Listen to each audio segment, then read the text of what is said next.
Well, welcome back to the Clinic Efficiency Podcast. I'm Donald Weeks, founder and CEO of ClearPath AI, and today I'm joined by Martie Solesbee. She's the Chief Operating Officer of Bloom Behavioral Therapy, a multi-location behavioral therapy and family therapy practice based in Greenville, South Carolina. Martie is a licensed professional counselor and licensed professional counselor supervisor, credentials that mean she's not just running operations, she's also responsible for the clinical development of the therapist on her team. Her career started in corrections and substance abuse counseling before she pivoted to early childhood intervention and eventually joined Bloom as a PCIT therapist. Since then, she's helped grow the practice from a single location to four: Greenville, Simpsonville, Pickens County, and Charleston. Building out a full leadership team along the way, what makes Bloom particularly interesting is how it was built. Clinical need drove every expansion decision, and the systems had to catch up to the growth. That's a story a lot of operators in this audience will recognize. Martie, welcome this morning. Thanks so much for having me. Yeah. Well, Martie, let's start at the beginning because your path to the CEO is genuinely unusual. You started your career doing counseling work with maximum security inmates and individuals in severe substance abuse situations. Most Did. people would have stayed in that lane, but what did you see in that environment that sparked the pivot toward early childhood intervention and family therapy? I saw a ton of potential that could have been channeled into something positive if anyone had paid attention to them when they were children. How many times I would have an inmate that was going to be there for life and we're talking through their trauma history and they have these just atrocious stories of things that they've been through, but also they would tell me these stories like you can't get them in trouble for past crimes, right? So they could tell me, oh, I know, these are where the bodies are buried. I can't say anything. If they were to tell me I'm about to start a riot, that's when I can say something. So they would tell me about the stuff that they've done in the past and like the things that they got away with that were kind of brilliant. Like I remember one inmate telling me the story about how he got a kite, which is like a note in prison slang, through the plumbing without getting it wet because you flush this toilet 22 and a half seconds after that. And I'm like, oh my gosh, if you could have used this intelligence, this savvy that you have towards something productive, you would have changed the world, but nobody paid attention to you. And so you were a prime target for these gangs to pick up and make part of their thing. And now you're here for life. And substance abuse often was the same thing. Like it was something that was very normal in their family and how they learned to cope. And I would see these awesome qualities that these people had and this amazing potential and just felt like if anyone had paid attention to you when you were a child, your story could be so different than sitting in this room with me right now. And I got kind of burnt out on just feeling like all I can do is kind of help you cope with a life in prison. And so I was like, I'm going to go to the little kids and help people pay attention to them so that they don't end up in a spot like this. Well, that's very good. That's interesting. Well, Bloom grew from one therapist, your CEO, Madeline, to four locations, a structured leadership team, and a wait list that has consistently outpaced your capacity. Yeah. But you told me something interesting in our pre-call. The growth wasn't planned, it was clinical. You'd be working with a child and realize the mom's anxiety was the barrier, so you hired someone for the moms. Then couples kept getting in the way of PCIT progress, so you hired someone for couples. Walk us through how that organic expansion model actually works and what it costs you operationally when the systems haven't caught up yet. Yeah. So Madeline Hawkins is just a brilliant woman and she started Bloom and almost immediately had a caseload she couldn't handle. It was just too much, too many. And she knew I was really interested in that modality, but just didn't have a way to get trained in it because it was very expensive. And so she brought me along. And then, like you said, we saw that there were other people, other pieces of the puzzle that would need help in order for this to really be a comprehensive long-term fix. And so one of our managing directors uses the analogy of Bloom likes to fly the plane while we're building it. So if we see the need, we're just going to go full force towards the need and we'll kind of figure the rest out as we go. Now, we've managed, we've done it, but I think a lot of that is really based on the fact that we have such a cool team of a lot of really smart thinkers, innovative people that are like, hey, that way you're doing it. Okay, but what if? And I think that Maddie does a great job of having this open door policy of like, come to me with your ideas because you might be smarter in this arena than I am. So, yeah, we definitely, as our managing director of the Greenville location would say, is that we build the plane while we're flying it, but we've managed to keep up. Right. I know. I do the same thing. And it really, in spite of ourselves, we've made it, but it's just been very difficult that way. Definitely has its bumps in the road for sure. That's right. Yeah. Well, you described one of your biggest daily operational challenges as managing change across all four locations, not just implementing something new, but making sure when one thing changes, every system and every person that needs to know about it actually does. You called them binders, Google Sites for admin, employees, leadership, payroll. Tell me more about that. How do you hold together operational consistency across that many sites when you're essentially the only person who sees the full picture? With a lot of help. Um, you know, our binders used to be like paper versions, and then every time something would change, I would change it and I would like get like replace this sheet in your binder. And then we hired this really brilliant therapist, and it turns out that she's actually pretty brilliant in IT stuff too.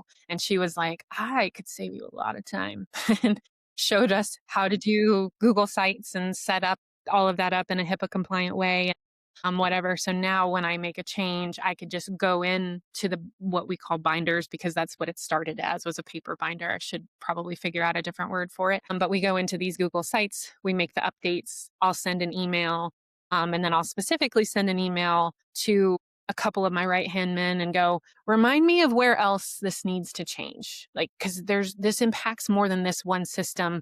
Help me be my brain and figure out where else we need to plug this in. And luckily, they're just super sharp people and they help me plug it in where it needs to be plugged in and get the information out there.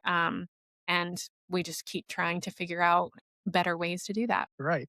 Well, Bloom accepts Medicaid across all four of your locations, which is a mission statement as much as it is a billing decision. Now, you told me it took years to crack the Medicaid billing code, and that what they said in a denial notice often has nothing to do with what they actually denied the claim for. Mhm. One of your solution was to embed a clinician with IT skills at half a caseload, half a system's role. Talk about that approach, putting people where their skill sets are, not just where their license fits. Yeah, no.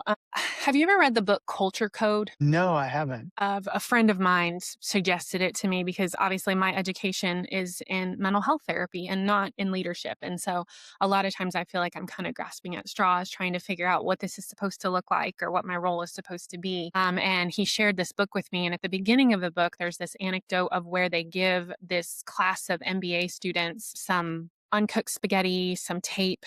There might have been one other object and say, build this as tall and as strong as you can. They also did it with a bunch of kindergartners. And what they found is that these kindergartners way outperformed the MBA students. And why they think that that happened is because these MBA students, they all sit back and they try to figure out what the pecking order is and if I should talk or if I shouldn't talk. Whereas the kindergartners jumped right in, communication, oh yeah, hand me that, let's do this, and just how much more effective that was. And I feel like I switched from this mindset of like, crap, I'm supposed to know all of this, so like pretend that you know all of this and try to figure it out.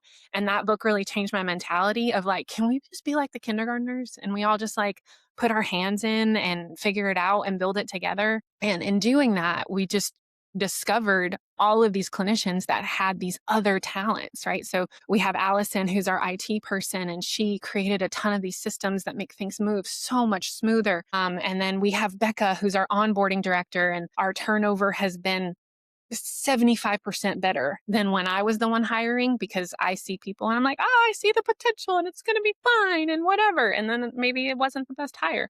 Whereas Becca just really has that gift of discernment. And so I think when I was able to shift my mindset and go, you know what, it's okay if we're all just a bunch of kindergartners figuring this out together. And then people felt safe to go, this is the skill that I have. And I'm like, yes, let's put that to work. And luckily we're under an incredible leader that just gives us the freedom to do that. Like, yeah, do what works, work together, figure it out. And so I think that has worked really well for us. Yeah, that's great. Well, I know you have a hiring philosophy you described to me with some candor. If it's not a hell yes, it's a no. And you deliberately hire people who are going to tell you when something isn't working, even when that's hard to hear as a leader. In behavioral health, where turnover is a real and expensive problem, how has that approach shaped Bloom's culture and your ability to hold a team together across four sites? Drastically. And really, that was kind of, I built the hiring system and then I handed it to Becca and she just made it better. And like I said, she's just got that gift of discernment where she can just really figure out, are you what we're looking for or not? But also that we're not looking for cookie cutter people. And we want people that are innovative, that are smart, that are willing to speak their mind. And does that make the day to day a little bit more difficult sometimes? Yeah, it does. But also, it's part of what makes us really successful because this isn't built off the brain of Maddie and I. This is built off the brain of 60 people.